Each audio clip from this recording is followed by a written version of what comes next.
When we last spoke, we talked of the failing of the laborers and the fall of civilization.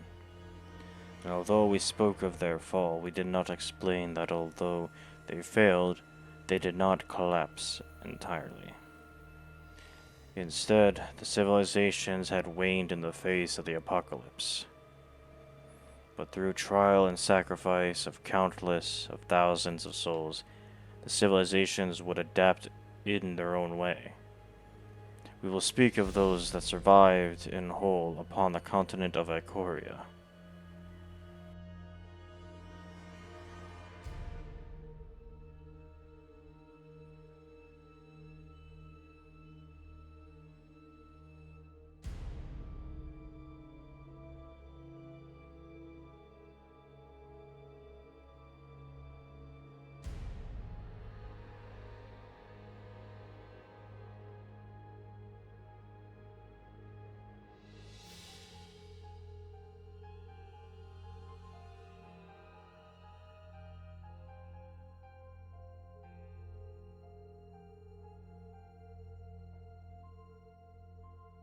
In the year 1872, Era of Myth, also known as 6472 by the Flames calendar. The settlers of humans, elves, dwarves, and Draconin that survived their year of suffering in the darkness below would resurface with the Granite King's flame in hand. For them, it was as if their entire species had just been reborn and had their souls emblazoned with a fire unlike any other. They would become the new Kingurdians, a chosen people of both the Flame and the Granite King Iden himself. They would charge a crusade of fire against the tar herds that ruled all of Eikoria and cast them into the darkness below. This vengeance was swift and powerful, and with their gods cursing the tar, the old herds fled into the west, or hid in the deep woods.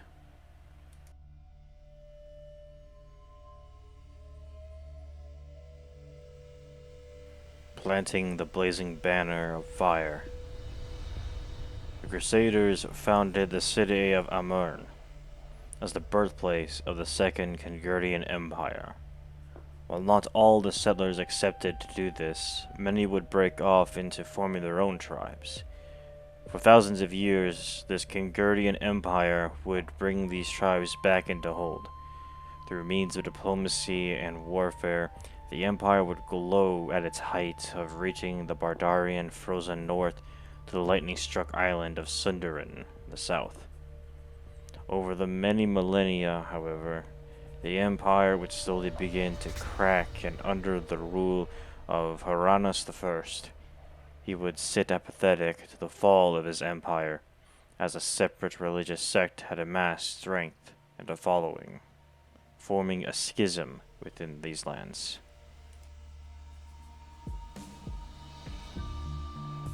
A man named Lucatan had spoken out against the apathy within the religious heads, and spoke out against worshipping flame alone, and instead turned both him and his flock to worship the Granite King as a deific figure.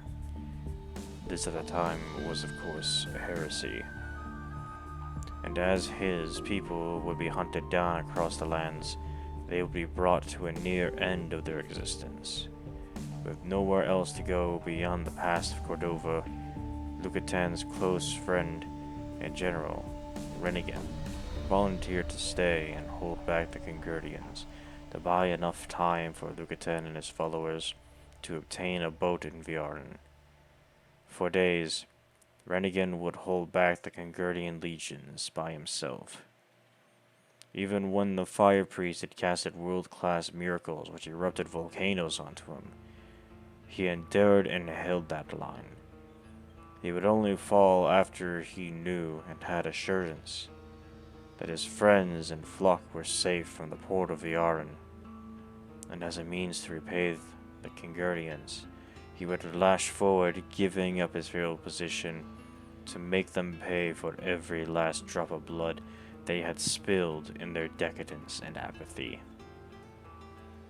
Renigan would die there, and when Lucatan returned to the splintering empire, he would conquer all the way from the south of Feria to the fortress city of Antioch within Avanton. He would rename the pass of Cordova to Renegan's Pass, out of remembrance of his dear friend's sacrifice. And on that memory, he would form the Lusitanian Empire, with its capital being Merital, in the land of the Flavians.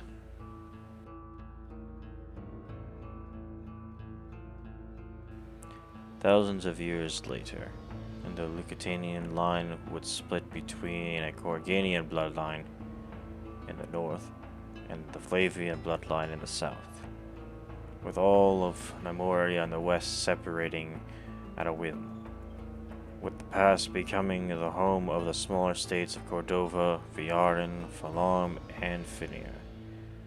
The Eikorian line would dub its new northern lands as Blement, and the Flavians would dub their new nation as the Flavionic Empire.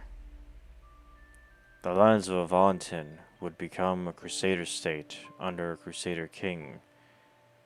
Beyond that, the tribes in the north would form their own confederation after the invasion of the Hollow Khan from the west. Allied together under a high lord, the tribes of the Terrans, Serenians, Kuanair, Dolkers, Moors, Akeni, Croatians, Bratons, Ferenzians, Wudowins, and Iras would unite into a massive federation known as the High Lordship of Terramore, with its capital being Terraheim.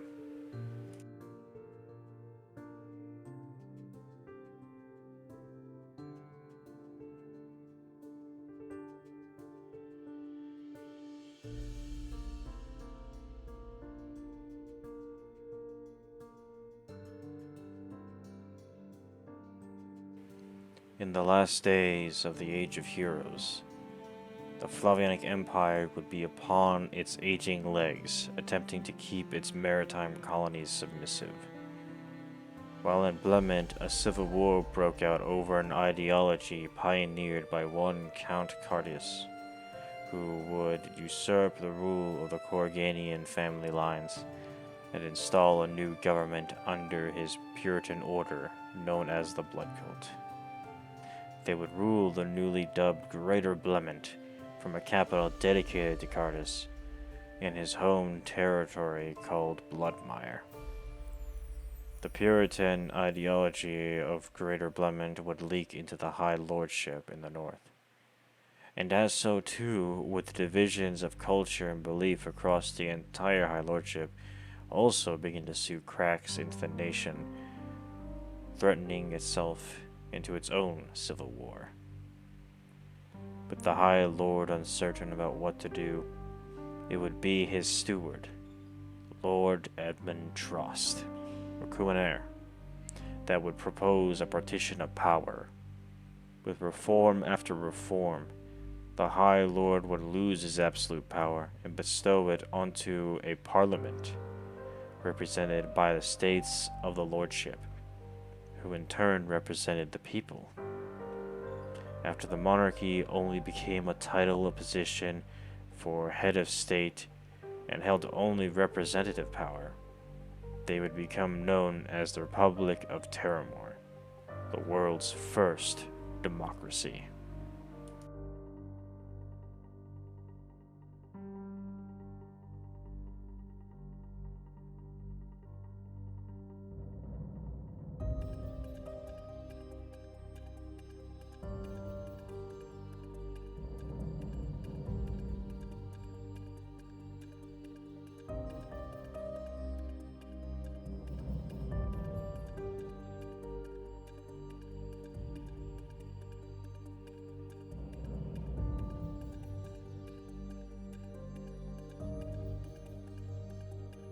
During the beginning of the Era of Famine, the call for aid was given out to the many nations of Eikoria to send all that they could to stop the end of days. While many would laugh this off, the major powers we have discussed saw value in doing this. especially when the dark clouds first began to blanket the world and block out the sun. Eikoria was always at conflict with its western neighbors, could only spare to send mercenaries as most of its army was locked in a death war against the Sultanate of Gazarid. The Flavianic Empire would send what religious pilgrims and orders it could, while the rest of its military was desperately trying to hold on to its colonial claims in Jitargis, Uataloth, and Yangtze. Greater Blement sent armies of blood chasers and cultists, however, as they saw this as an act of standing against the terror, of which they defined was of the greatest importance for their ideology, and how society was designed to operate in their nation. Terramore, still pulling itself back together from the major political reforms, had no centralized army. However, it did have volunteers from the states who rallied under the direction of the legendary ranger Oriol One-Eye of Atronach. He would give his best wishes to his student, Vur Anelios, and told him to defend the border, uphold democracy, and protect the Republic. Orior's rangers would set off to take on the tower and never return. For these nations to survive, they would need to adapt, and so they did. The Republic would at first centralize power in its regional capitals, and build their walls higher and more redoubt than ever before. They trained the local bastions in the best techniques they could in countering famine and nightmare incursions. These early reforms served as groundwork for further advancements that would continue to proceed throughout the centuries. The greatest effort for the Republic, however, was undertaken by Vur Anelios himself. He would muster men and women to the banner of cause and protecting the nation. He would train them in horse riding, marksmanship, mounted marksmanship, the usage of signaling and codes, and scouting. With the money he raised, he would purchase the fastest coursers he could find, and had his stable hands breed the fastest, most capable mounts on the continent. He sponsored inventors and early-age factories to develop and produce the first ever semi-automatic rifle, so that his troops could fire an accurate volley of 20 rounds a minute from horseback. He outfitted his sergeants with grenade launchers to help them break up groups of enemies, and flare pistols to convey information. They were sent out to the frontiers of the Republic to serve as the front line to protect the nation. They are the bordermen, and they ride out to meet the foe that outnumbers them 50 to 1, all to buy time for the now Ords-Marshal, Vur Anelios, to ride out with the Cianlanzes reaction in force to intercept and annihilate the foe. Greater Blement was oddly already well built for the Era of Famine. To them, this was only an affirmation that their ideology was right all along. The towns under their control operate upon their own subsect of doctrines, ideology, and practices, which grants them versatility in counteracting the terror. However, they are entirely reliant on their neighbors to provide the extra manpower needed to repel an attack. This is because the ideology of the cult demands to help thy neighbor as a means to achieve strength through unity. Despite bravery being a virtue, the cult does not demand knowing no fear, but instead only asks for your desperation to stand beside your neighbor, and the will to fight back against the terror. However, it is severely punished if someone does flee, or does not provide some semblance of help to a neighbor in need. This is best seen through the symbiosis between the interior of Greater Blement and its exterior states. The interior sends food, military supplies, slaves, migrants, elite soldiers, while also accepting those from the exterior who are looking for better education into the big cities. As well, the interior lets the exterior operate responsibly for its own cult subsects without attempting to change them, with the exception of grand deviations. The exterior pays the interior taxes and serves as the mighty wall of flesh against the terror. In a way, blood cultists are no greater than peasants. In combat, however, after redonning their red hoods, something awakens inside of every cultist. The spark inside them ignites a drive of desperation, compelled by ideology and camaraderie, for the world that they know.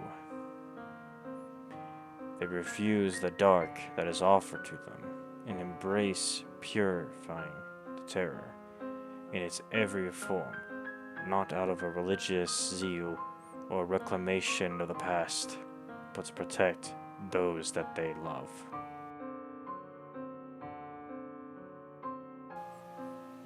The Flavionic Empire is a nation ruled by noble families, each with a long heritage. Armies are not mustered at a national level, and in many places no national identity even exists. Instead, it is the duty of the nobles to muster armies to protect their lands, which makes putting up a unified defense against the terror very difficult. As befitting, this has given the rise to the term of imperial men to those in military service that are raised by the emperor's own marshals. Most of these men are peasants, nobles from lower houses, or are mercenaries seeking an emperor's fortune. They're sent out by the emperor's voice to push back threats into Flavian lands, or to enact the emperor's will. However, because raising an army like this does put a heavy strain on the nation, it is rare that this army stays in operation for very long. In most circumstances, if you are a peasant on the border, you are to fend for yourself until the local lord musters his army to deal with the threat a couple of weeks later. One of the most defining tragedies of the Empire happened because of something like this. When the barony of Leeds was put to the torch by the fearsome Minotaur Zokras, the majority of the town's population was slaughtered, eaten, or taken by the Karas herd. The only ones who survived was the now Baroness Gabriella and the other children who escaped with her. They would live in squalor for years in Soissons, with some even starving to death on the streets. It wasn't until a recruiter for the local line infantry brigade had arrived in town that hope was ignited. The recruiter was willing to overlook their ages, so he could earn a sovereign for the sum of new soldiers he could bring to His Majesty's army. The children of Leeds would live in military pay and rations and focus on developing their soldiering skills for years. They would become renowned for their marksmanship and ferocity with volley fire techniques, so much so that they were awarded with becoming an independent regiment. The regiment would let their military contracts expire when they understood that no noble wanted to risk their life against the monster that had destroyed their childhood homes. With that, they rallied under Gabriella's banner and formed a mercenary company that sought the reclamation of what was rightfully theirs.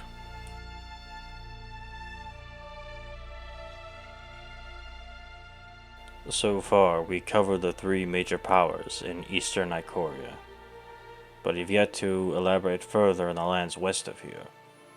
Lands such as the fallen Neimoidian realms, Darkland, or the successors of the Sassanid Sultanate, like Al-Hadir or the Sultanate of Gerteret. Even then, what has been explained has just been another surface level dive to draw one in to understanding this world. In due time, we will expose more information on the rest of its many elements and different aspects and perspectives.